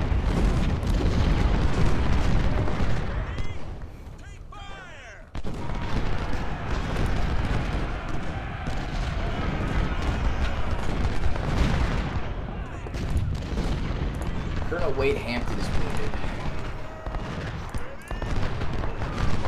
Man, European Reconstruction time was fascinating. Like Reconstruction after World War II. Marshall Plan. Oh, you're talking about Reconstruction, the very controversial period of American history. Yeah, no, I realized immediately. They're playing the Civil War games, you might immediately think of that. Yeah. No, they're like the 45 to 50 era. Like, just reading about it, in the 1945 Austrian legislative election, the center-right Christian Democracy Party, the Austrian People Party, won a landslide. But because they were afraid of hyper-partisanship, they made a grand coalition with the Communists and the Social Democratic Party of Austria. Was this in Austria? Yeah, okay. Yeah. There's a very specific reason for that. It's because Austria was, purposely set up as a neutral zone in the Iron Curtain. It was supposed to be a country neither the West nor the East had total control over originally. Oh, I see. Yeah. I thought Austria was always like a Western country. They definitely did become a Western country very shortly. Yeah. But the original plan, the Soviets had to give up territory that they occupied in Austria to create like a neutral Austrian state, which ended up like fucking them over in the end.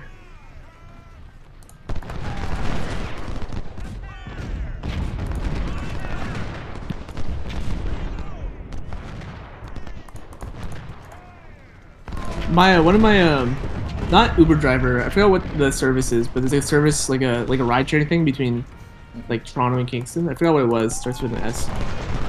But my driver for that was an Austrian junior diplomat, which is kind of interesting. driver was a diplomat? A junior Austrian diplomat. How bad is the economy right now?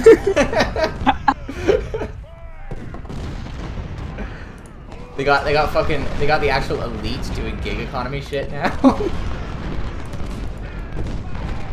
Well, the way he explained it is like he's like a very, very junior. But he's talking about how he worked in the UN for a couple of years and obviously for the Austrian government and how he hated working in the US because the American government doesn't care about Austria. I think barely even Germany cares about Austria. He's like, at least the Canadians are nicer. Sometimes they care about us.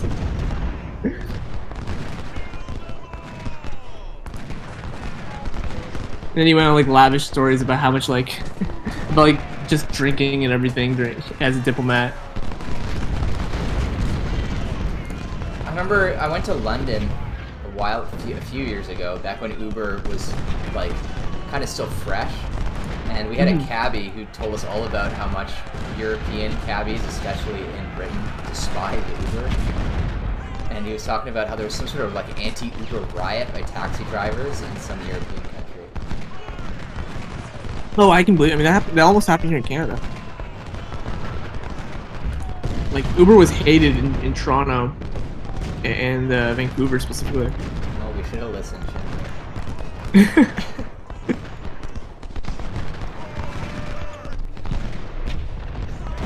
You know, think about it. It's kind of funny. The fact that they have a junior diplomat doing gig economy kind of stuff. See this American officer, Burnside. Google him and let me know what you think of his facial hair. Assuming it was a lot of sideburns. The name of Burnside.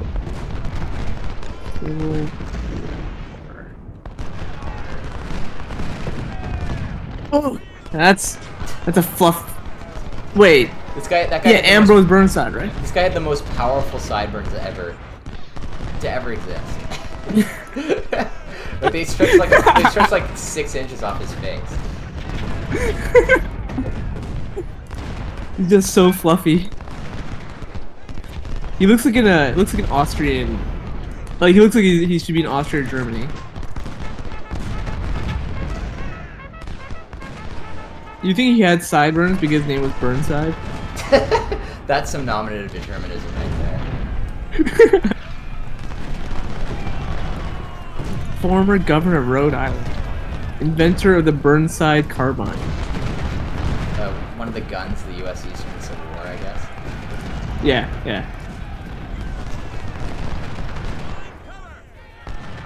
It's not looking I'm good. assuming he was a unionist? Yeah. Yes, he fought for the Union. I think he was briefly general of the Army of the Potomac, but didn't do very well.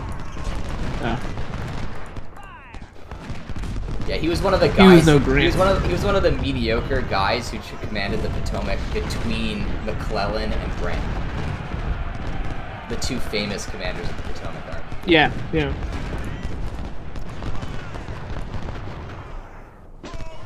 Let's see, Ambrose Burnside quotes.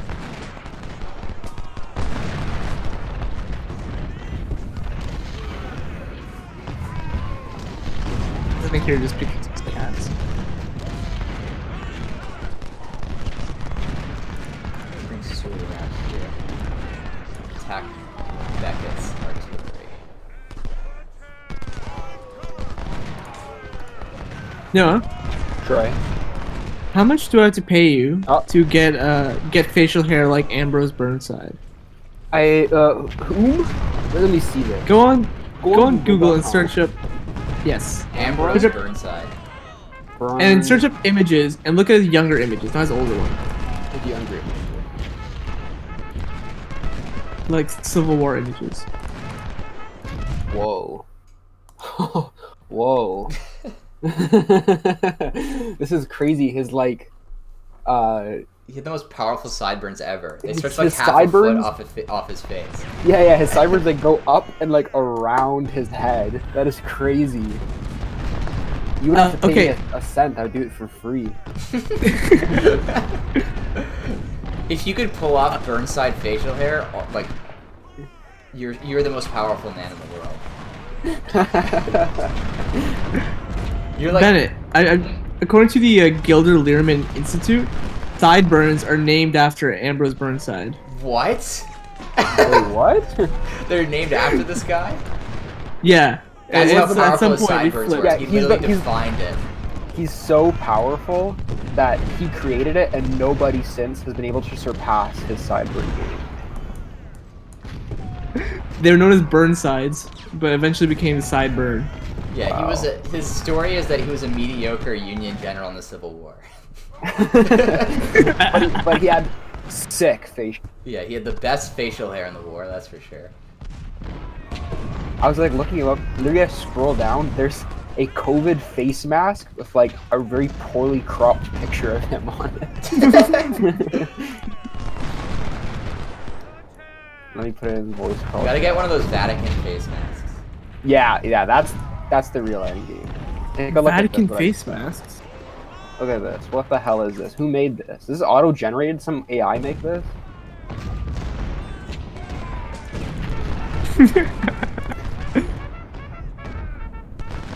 Alright. Vatican face masks. I don't know if I still have the image, but then it sent me like. Let me see if I can find it. I think I found a link to like actually buy the face mask depicted. Really? Yeah, I think I sent it to you on Facebook Messenger or something. It was this. It was like something like around the lines of this, where it's just like the Vatican flag as a mask. I like how that place that sews badges onto jackets Yeah, Yeah, sells Quicksew? one of their options is the Vatican flag. I saw that. I was considering it. I was like, that would be way too big. I wouldn't even sew it like onto the back where the flags are, like just under the Queen's like crest, the computing crest. I put the Vatican flag right there. I put it on top of the computing crest. How many Catholics do you think asked for it before the guy's like, you know what, let's make it a staple flag? Let's just get it in. That's a good question. That guy might be Catholic because That's also a good question. he doesn't have normal Vietnam flags. He only has South Vietnam flags. Hmm.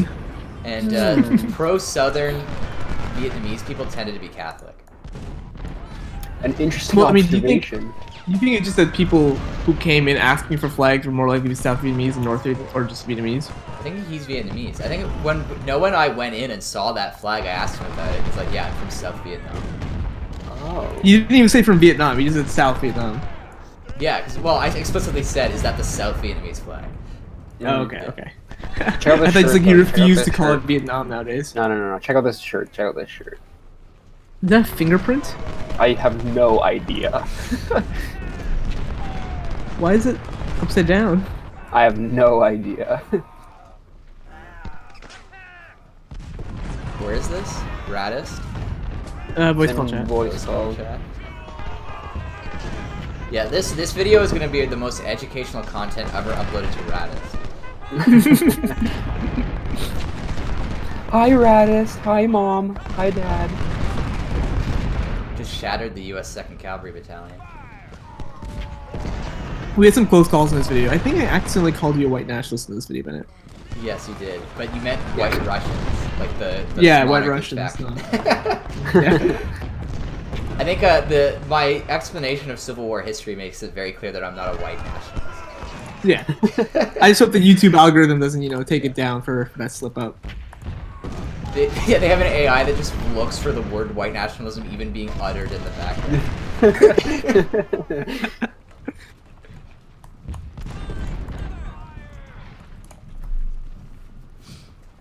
I need to move my artillery around. Get some artillery skill.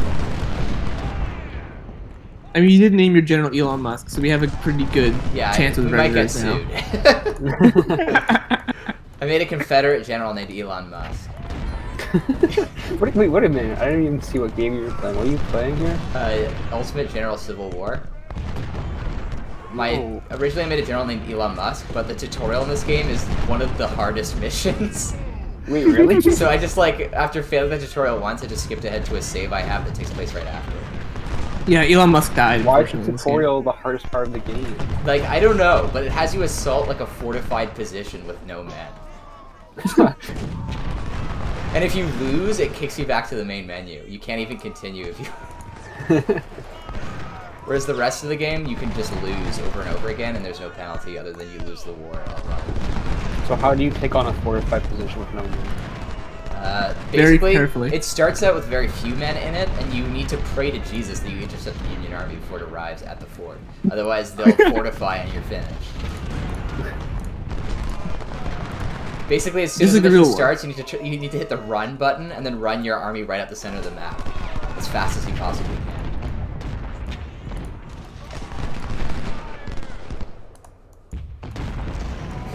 So I'm playing on a save where I played as Andrew Boulos, but he's from the south. And pro-slavery. So just normal Andrew. Jokes, Andrew, jokes. Andrew, if you're watching this video right now, It's jokes. Bleep that out, cut it, bleep it, cut it. please put in the comments what your Cut it, thoughts on grab it. Andrew's opinion on Get slavery it out are. of here, delete it, cut it, grab it, erase it. It's fake, Andrew, fake. who is your favorite U.S. president, and why is it Woodrow Wilson? Please add the comments in the comments who's your after you favorite? give a like and subscribe. Who's your favorite guy? Is it me, Shrey, or Bennett? And it's why is it me? Who's getting the best head? Who? And who would you give the best head to out of the three of us? Yeah, see the one with who's getting the most. Yo, look at this ionizing officer's radiation? name. Look at this officer's name right now. Yes, sir. No.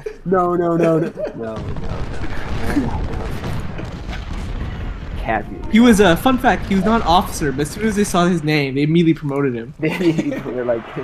Uh-oh, Ruh-roh bros! No. Here they come! No. Here they come. Oh, they're dying. Not looking good. Is the Union shooting the Union in the back right now? No, there's no friendly fire in this game, unfortunately. You can't trick the enemy into shelling itself. Is this a Paradox game? No. No. It's Paradox not, games it's would not a never grand look at this. strategy game. You play as a specific general rather than an entire nation. I see. Unless you see an obvious need to use No, Microsoft Burnside, Excel, it's save not a yourself. Paradox game. You know that meme where it's like the black guy with the pimp hat and he's holding the gun at the camera and crying? Yes. That's me when Ambrose Burnside charges my line. I can't believe it. I can't believe you're doing this. Him dealing with the guy who Literally invented sideburns. sideburns. You're literally killing him. If he dies, sideburns never are invented. The bad ending. With the death of this character, the timeline is severed. The thread of prophecy is severed forever. Live in this doom world. A real bad ending. Yeah.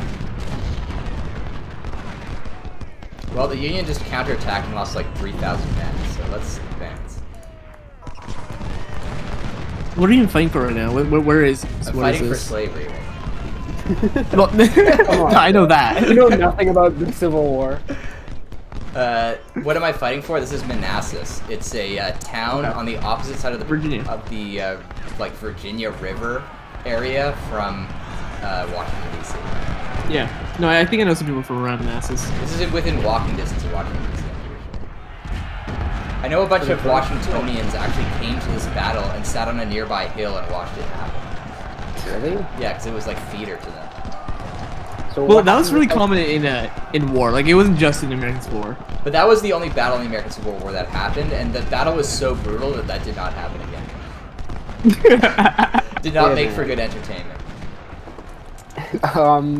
Like, look at what this. happens if your side loses? Like, who are you watching? Like, what is the point of watching? I guess you have to have like no relation to any person there, because you're just watching them go to like die. Yeah. Bro, it's like a Well, sports game. also, before the invention Oh, of right. nuclear weapons, cultural attitudes to war were very, very different. True. Yeah.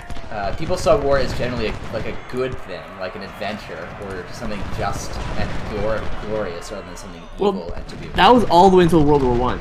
Yeah. And then the trenches happened. Right. Even Yeah, after and the shocking brutality of the U.S. Civil War, that attitude didn't change in the U.S. until the First World War. Yeah, no. I think it was when a certain general asked his people to charge Gatling guns. Things started to change. The Europeans sent several military observers to the U.S. during the Civil War, and they concluded that the war was like interesting from a political perspective, but American tactics were so ridiculously inferior to European tactics that they learned nothing, other than they could probably beat the U.S. in a war. What type of tactics did the Europeans have that the Americans weren't using? Well, Just line up and the shoot? Europeans had a more mobile army strategy, whereas the Americans fought the Civil War with like mid-19th century technology, but like it was the Napoleonic Wars. I see. Yeah, well, to be fair, they're like basically farmers. Yeah. They weren't like grand strategists. Me and the boys destroying the agrarian soul of America over something as stupid as slavery.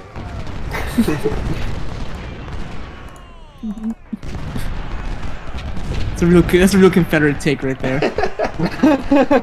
No, the Confederates brought it on themselves. The Confederates did this. Bro, it's just slavery, bro. Why are you even fighting us, man? They seceded and they fired the first shot. This could all have been avoided if the United States had lost the American What's crazy is like, I literally didn't know that about the whole like lost cause myth until like a year ago. I heard this and like, wait, people actually believe this? Like, this is like a widespread belief? Just Yeah. Yeah, we were discussing the origin of the lost cause myth before you arrived. Oh, okay. Certain historian turned president in the early 1900s. There were, in the era after the Civil War, obviously people realized that slavery was bad, and they kind of knew it before, which is why the Civil War was like why the Emancipation Proclamation was signed and stuff. So there was a concerted effort by historians in the South, led by one Dr. Woodrow Wilson, who later became president. To reframe the Civil War as a battle between an authoritarian North and a libertarian South. Right, like the whole states' rights thing, right? Yeah. What's really interesting is Woodrow Wilson was the guy who helped bring about democracy, or tried to bring democracy to the world, where he made his famous 14 points, where he was like, every ethnic group deserves a good state of their own. How interesting. Yeah, he was actually one of the first people in the United States to receive a graduate degree in history. He was a very famous historian before becoming a politician, and one of the biggest promoters of the states' rights narrative. I think it was either the Oxford English Dictionary of or Oxford English Encyclopedia of American History, published in the 1880s, or another university's Encyclopedia of American History, and they were looking for someone to write about the U.S. before the war, like the pre-war period, and they ended up choosing Wilson because he was the most prestigious American historian they could find. So he basically literally wrote the book on lost causerism in the 1880s. Yeah. Wow. He also endorsed like he endorsed the early KKK. Yeah. The Birth of a Nation, I don't know if you've heard of that movie. Yeah, I know about it. He consulted on it. The first two like frames of the movie are slides with quotes from Woodrow Wilson. What? And he famously screened it at the White House. And after it said something along the lines of, the saddest part of this is that it's all true. What? Man, this is the most informative episode of Raddest Plays ever, I think. Yeah, I think I proposed the idea of playing Civil War games from the Confederate perspective while talking about the Civil War for Raddest. Wow. From a Union perspective. We also touched on Canada and Britain's very complicated relationship with the Confederacy. I think we've talked about this before. Yeah, I mean, the first president of the Confederate States of America lived in Montreal for a long, long time. Montreal, of course. Would have been a Canadians fan, I see. He would have been a Canadians fan. Canadians fans be like, today I shall be president of the Confederacy.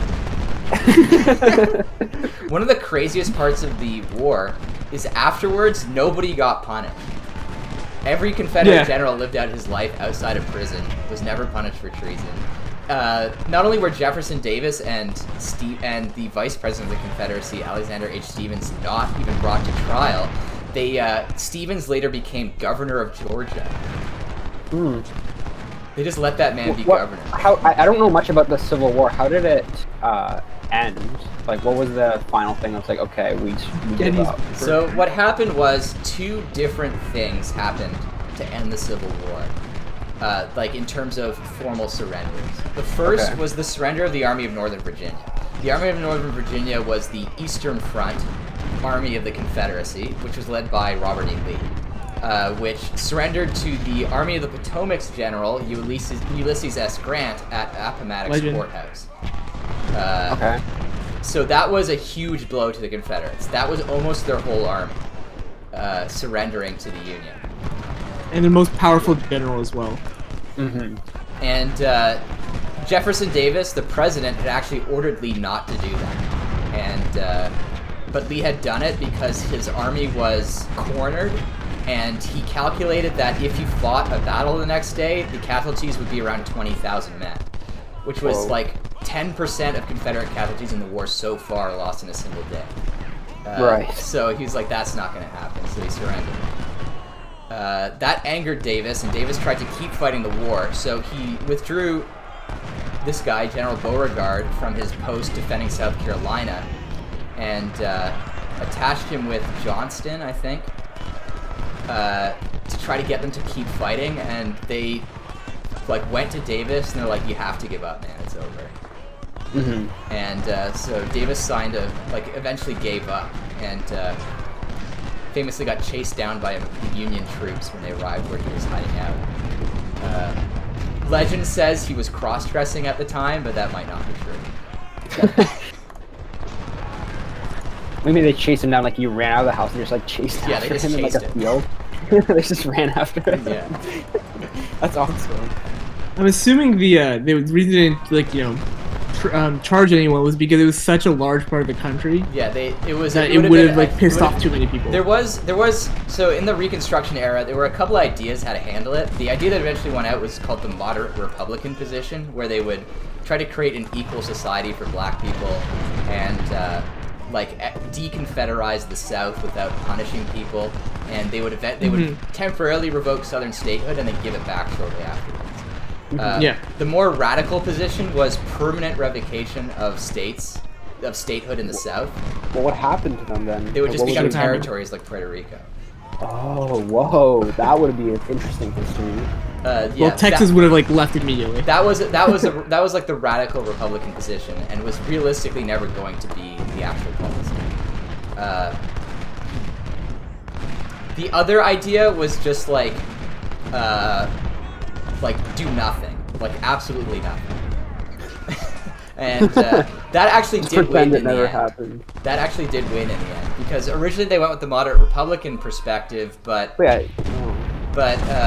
eventually there was, I think it was 1876, or an election where they had to it was so close, they had to negotiate to get the Congress to select a president. And one of the deals the Democrats made the Republicans sign was, you have to end Reconstruction. It's over. So that meant that Reconstruction ended way before it was finished, and there was no real deconfederation of the South. So that's why the U.S. still has this problem, even to this date, about Confederate statues and heroes. Yeah, because there was never a deconfederation. The South was never actually made to confront the history of it. That's really interesting. I've never really even considered that. Look at these casualties, boys. Let me see. Yeah. Kill that Yankee soldier. I'll march away to the firing line and kill that Yankee soldier. Don't clip that! Nobody clip that! Nobody clip that! Oh, I won a medal. Oh, congrats. And I got Stonewall Jackson to assign to my units. You Stonewall Jackson? The Stonewall Jackson is correct. I have so much money now. Let's go 24 guns. Perfect. You can now buy 1 artillery. In the early war, we have a lot of artillery stores that we've just stolen from the U.S. government. Nice. But that will change. Because you can't make any. We don't have the industry to make more, so I'm gonna create a new core under Stonewall. Let's give him ammo plus 20%. That is so powerful. I wonder if there's any relics of like of how the Maritimes were pro-Confederacy. That was more. That was yeah. That was very complicated because they also had a large black population in Nova Scotia at the time. Yeah, Africville. Yeah. What now? So It was the former city, Africville. there was a town happened to it? in Nova Scotia that was ex-slaves. Really? Yeah. Well, we had that in Ontario as well. Like St. Catharines was one classic example in Ontario. But it was never to the same extent as Nova Scotia's Africville. But it was eventually swallowed up by Halifax's borders and then like completely changed. The more you know. Another municipality taken over.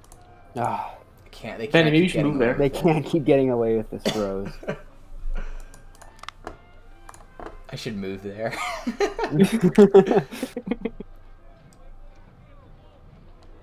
There's so there's obviously historical officers in this, like Stonewall Jackson, but there's also randomly generated names, and I think I sent it in this chat, where some guy rolled like 2 guys with the same name and a third guy named Jesus Christ. What?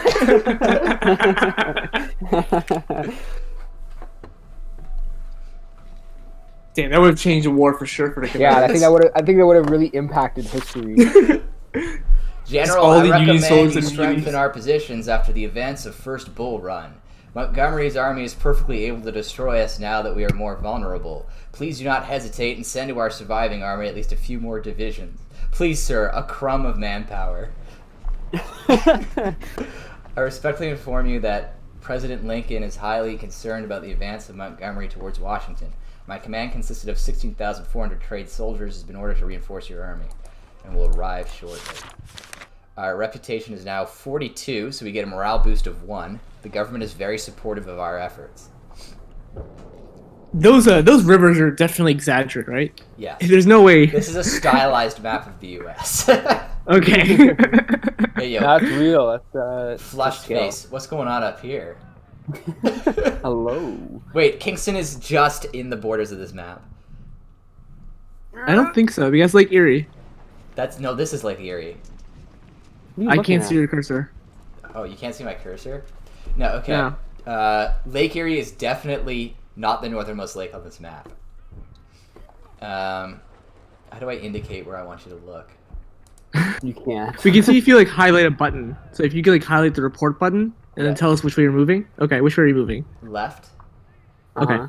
If I keep going left, I hit Lake Erie. That's Lake Yeah. Erie? And then Yeah, once that's I Lake hit Erie. Lake Erie, I go up. It's Lake Ontario. Oh, I can't see above that. Okay. Lake Ontario is visible to me. Your brightness Okay. might just not be high. Okay, bro. Yeah, sure, bro. And I Sure. can see Uh-huh. the Prince Edward County Island there. Oh, yeah? I can see Hudson Bay, yeah. Kill yourself. It's visible to me, bro. If on my I get screen. kicked, if I get kicked from YouTube, it won't be for defending the Confederacy. It will be for telling Noah to kill himself repeatedly. I'm reporting this. As soon as this goes up, I'm reporting this. I'm going to say cyberbullying, and I did not ask to be in this video. The only Mr. person who Gennaro, can say we that have. truthfully is Would you like to comment on the fact that you? I think the only person who can truthfully say they don't want to be in this video is Andrew at this point. Yeah, Andrew Blows is the person most being slandered in this video. It do be like that. Okay. I think we'll end the video there. You just doxed him. You gave out his whole name on the video. Well, I think the entire And his viewership- political opinions.